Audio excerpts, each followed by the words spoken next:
Jackson, Mississippi, the heart of the Deep South, right here in the African-American-owned broadcasting studio. We believe digital.com, our own platform. And so it's critically important that in the African-American community, we control the narrative.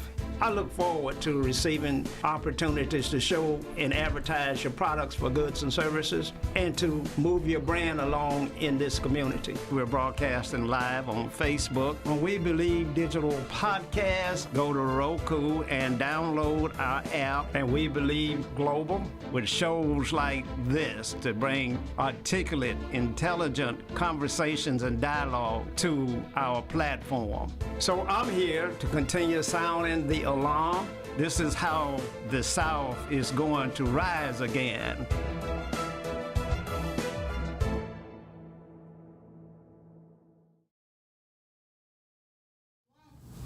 Good evening and welcome to a special edition of Socrates Garrett Live. You know, we're being seen all over the world in over 139 countries. If you're watching us on Facebook, we want you to share this program with your friends and family. If you're watching us on YouTube, go ahead and hit the subscribe button. If you're watching us on our very own platform, WeBelieveDigital.com, then we want you to share this program as well. I have the opportunity to introduce to the viewers out there all over the world a good friend of mine, a gentleman that has been in the forefront, been one of the leaders in this community that has brought new concepts and ideas, probably unequal, unparalleled by anyone else. A gentleman that I know that is a part of the Black Chamber of Commerce, a gentleman that's doing business all over the world. And so it is a pleasure for me to get a chance to introduce to you my good friend, J.R. Jones. How are you, sir? I'm doing fine, sir. Always good to be with you at any point in time, man. I'm doing great. Good. Tell the world and the viewers a little bit about who you are, J.R., and what you do. Well, you know, I'm a good old common country boy from the heart of Mississippi, the Mississippi Delta in Ruleville, Mississippi. And I like to say that great home of Fannie Lou Hamer, a great pioneer, and that's where I get my roots from. Born into a good family, mother and father who you know, back in those days did sharecropping, and so I had the opportunity, Sock, to grow up from there and join the military, go in the military in the Navy. So I'm also a retired Navy veteran right now, retired commander actually, 05, and then from there I had the opportunity to go to the University of Mississippi between that time frame. Now, you know, being an old boy from Mississippi and deep in the heart of the Delta, at the time we didn't know what the University of Mississippi was. We was probably not allowed to be on that campus as I was growing up. But I remember someone asking me years ago, said, well, why did you decide to go to Ole Miss? I said, well, you know, I wanted to find out what they had up there, that they didn't want James Meredith there, and they don't want us up there. I want to go find out what it is. And found out that it's a fine institution. I love it. So, you know, I'm a graduate of the University of Mississippi, banking, finance, and economics, brother. And, you know, have been in economics since then. Well, let me ask you a question, because right there is a difference. Yes. We didn't have banking and finance and economics at Alcorn State University. That was not a part of the offering. Yes. And so exactly what is banking and finance and economics?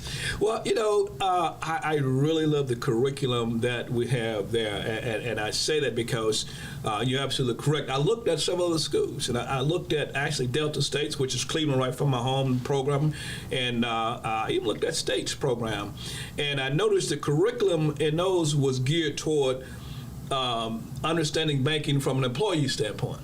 When I looked at Ole Miss curriculum, it was designed to understand the bank from an ownership standpoint, from actually being the banker. It's interesting. So, you know, banking is an aspect of the world, man, that is probably one of the people don't realize, probably one of the most protected industries in our country. Wow. The banking system is pretty much owned by the Federal Reserve and federal government, such that individuals can transact business in a safe manner. Supposedly be able to borrow on par, but we know that wasn't always true. Yeah. And finance is an aspect of we call it financial accounting of all businesses, of how do you deal with the monetary system, how do you deal with the currency, how do you deal with capital. Wow. So how many, not how many, but African Americans represented largely in that field? Now I have no idea, but still not nearly enough. And from this standpoint, it's and not I'm nearly. talking about in terms of the ownership. Oh aspect. well, now you just sitting way down deep to.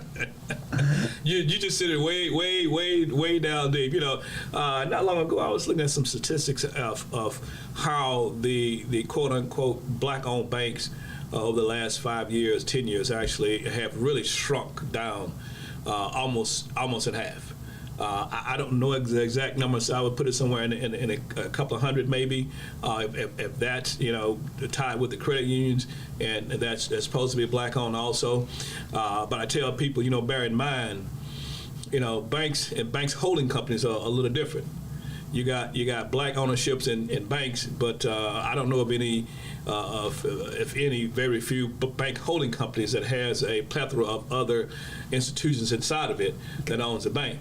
Okay. I still say that banking is still pretty much owned by the federal government because of the dictates of all the regulations they have to deal with, and that's why sometimes we get upset with banks because banks have leeway to do things. Well, unfortunately, our black banks, they're going to walk that straight line when it comes to dealing with black folks, right, and issuing money. So I know that our community needs courses in financial literacy. Right. We have a lot of radio programs that deal with health. Yes. We have a lot of programs dealing with the social issues. We deal with crime. We deal with the educational disparities, etc.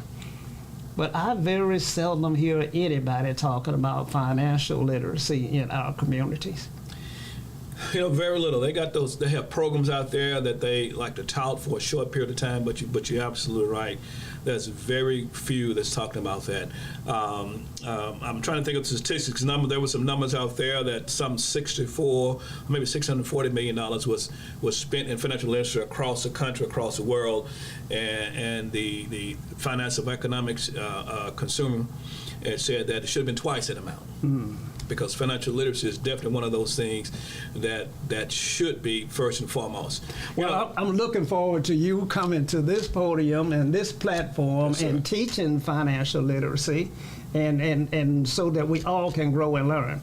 But today we just wanted to introduce you briefly to the concept, but I want you to tell a little bit about what you do, because I think you have a concept that is really something that we need to avail ourselves of. Absolutely, Sock. We as you and I have for years, with 30 years plus, we probably know for years have talked about moving the notch in our community one more place.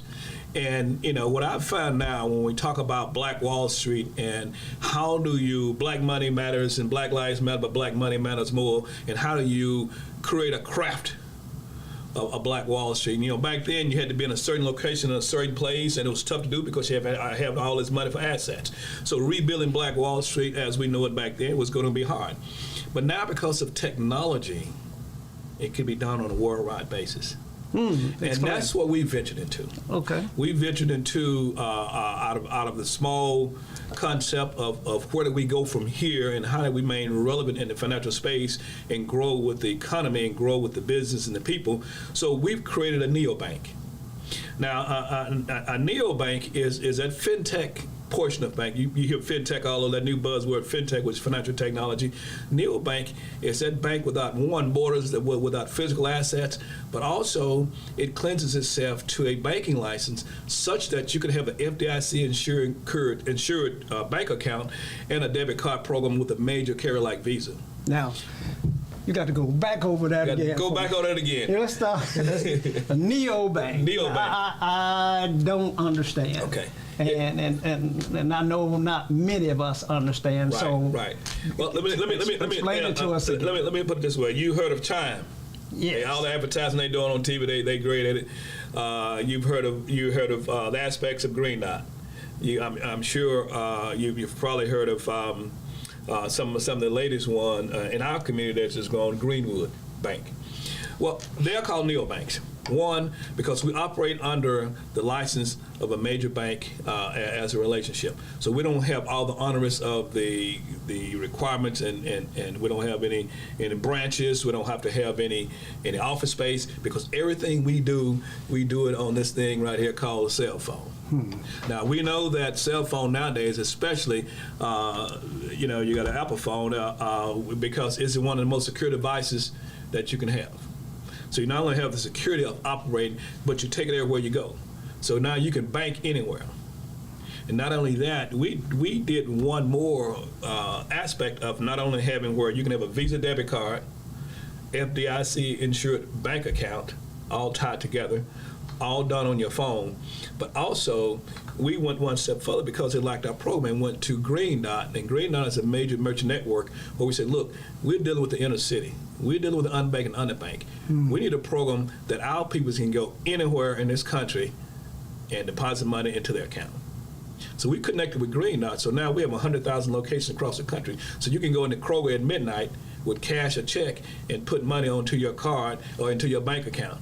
You can go to Walmart. Walmart's 24/7 most places, and put money onto your card or into your bank account. So now we have truly 24-hour banking anywhere. Because those stores don't close on Saturday and Sunday. They also have dollar stores. They also have, CVS drug stores. All these stores are connected to Green Dot and Visa, and so now anywhere in the world, our people can bank. So the average Joe Blow can bank with us and be a banker of the world. Wow. And are there discounts associated with that concept?